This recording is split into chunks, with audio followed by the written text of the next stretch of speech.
The MacBook Neo is the kind of product I never expected Apple to make. At first glance, it almost feels anti-Apple. For years, the cheapest MacBooks have usually started at $999 aside from older models like the MacBook Air M1, which sometimes dropped as low as $699 during sales. But the MacBook Neo starts at just $599 for education users. That is a massive $500 less than the new MacBook Air M5. A price hike that should raise a lot of concerns, and honestly it does. But after spending time testing the MacBook Neo, I can say this clearly, it is the most complete laptop I have ever used under $600. It also beats every Windows laptop in its class, and it outclasses most Chromebooks too. For $599 you get a strong aluminum body, a bright and colorful 500 nit display, and a surprisingly fast A18 Pro chip that handles everyday tasks with ease. Web browsing, video playback, casual gaming, and day-to-day productivity all feel smooth. On top of that, the side speakers are far better than you would expect at this price. So what did Apple have to cut to make this happen? Where does the MacBook Neo stand in larger laptop market? And is it actually the right choice for you? Here is my full MacBook Neo review with the real pros and cons laid out clearly. The MacBook Neo is one of Apple's most interesting launches in years, and it arrives at an important time. With rising electronics costs, global memory shortages, traffics, and a general increase in living expenses, people are being forced to think harder before buying a new laptop. Apple is usually seen as a premium company that only makes expensive devices. That reputation is not entirely fair because products like Mac Mini M4 are among the best value computers you can buy. Still, the MacBook Neo is different. This is Apple entering the budget and mid-range laptop space in a serious way for the first time. That market is normally dominated by low-cost Chromebooks and affordable Windows 11 laptops, and now Apple is stepping into that fight on its own terms. And Apple is being very clear about one thing. The MacBook Neo is affordable, but it is not cheap in the bad sense. It is not a stripped down, weak or unpleasant MacBook. You still get a solid aluminum laptop that looks and feels premium, now available in 4 fresh colors that bring back some of the fun Apple used to have with its product lineup. You also get a bright and sharp Retina display with a 2408 by 1506 resolution, which is much better than the 1080p screens that are still common in this price range. The built-in speakers sound excellent, the 1080p webcam makes video calls look clean and sharp, and best of all, the MacBook Neo runs full macOS. That means you can run almost any Mac app you want. The only real concern is 8GB of unified memory, which can limit performance when you push multiple apps at once. Even so, for everyday tasks, I had no major problems using the machine, and that makes it especially appealing for students. The biggest surprise is still at the price. At $599, it is extremely hard to find a Windows laptop or Chromebook that matches the MacBook Neo in build quality, display quality, and overall performance. For students, the price can drop even further to $499, and at that point, it becomes a very easy recommendation.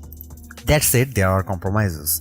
The keyboard has no backlight, which makes it harder to use in dark rooms, and the 2 USB-C ports use older USB 3 and USB 2 technology instead of faster modern standards.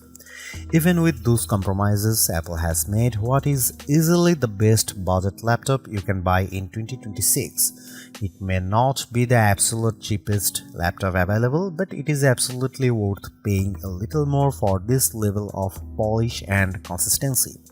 Windows laptop makers and Chromebook makers have been put on notice.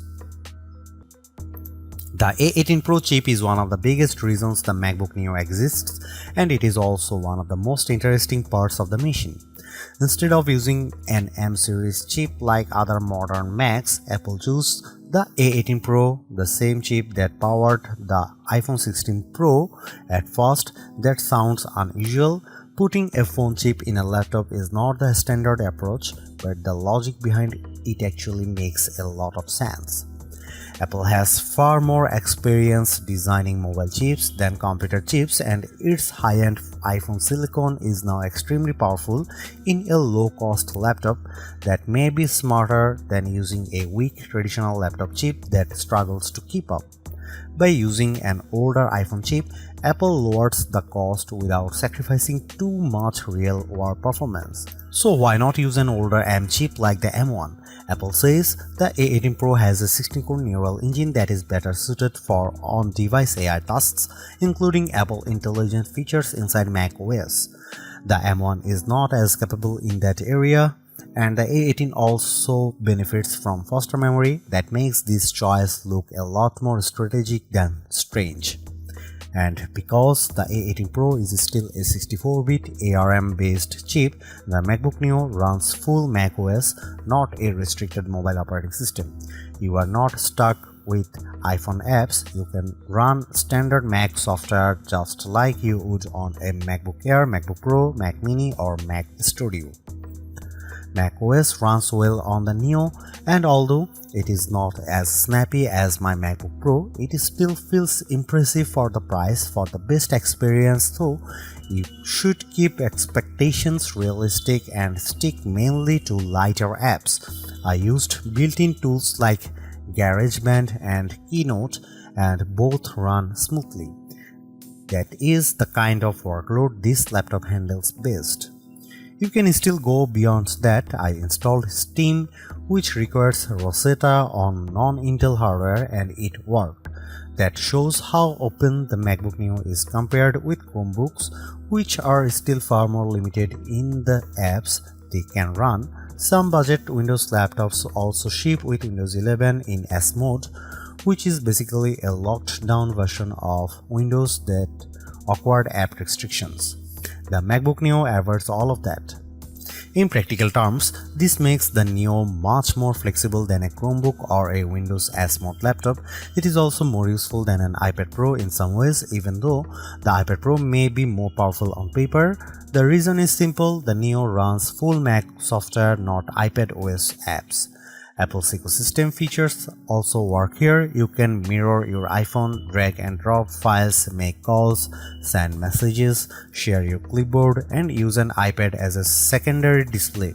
I tested it with the latest M5 iPad Pro, and the setup worked extremely well.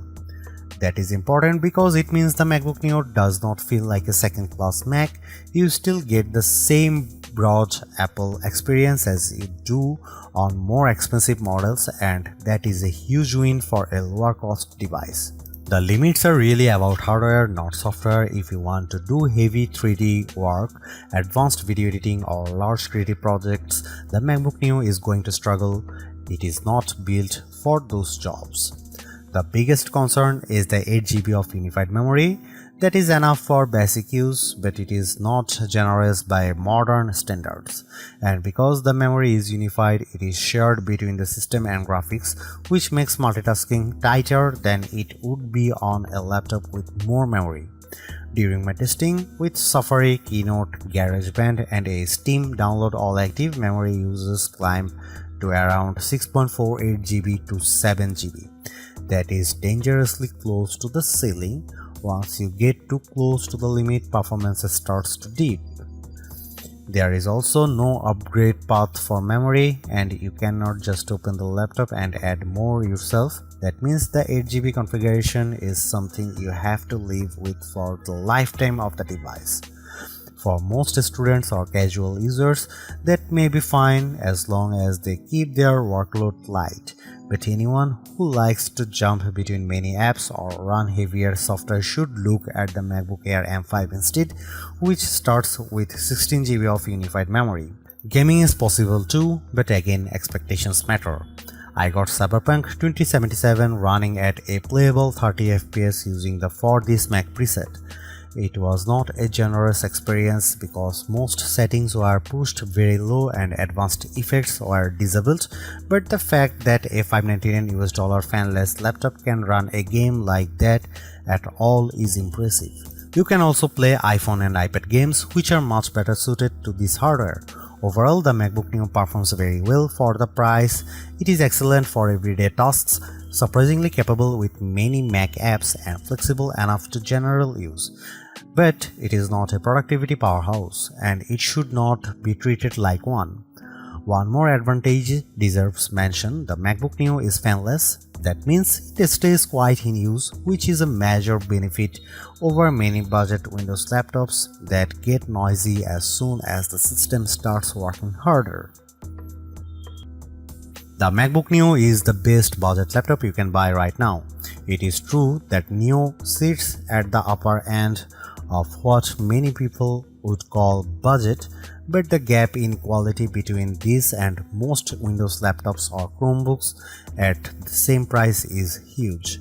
The design is premium, the display is excellent, the speakers are surprisingly strong, and the performance is more than good enough for day-to-day work. What impresses me most is that Apple did not cripple macOS just to hit a lower price.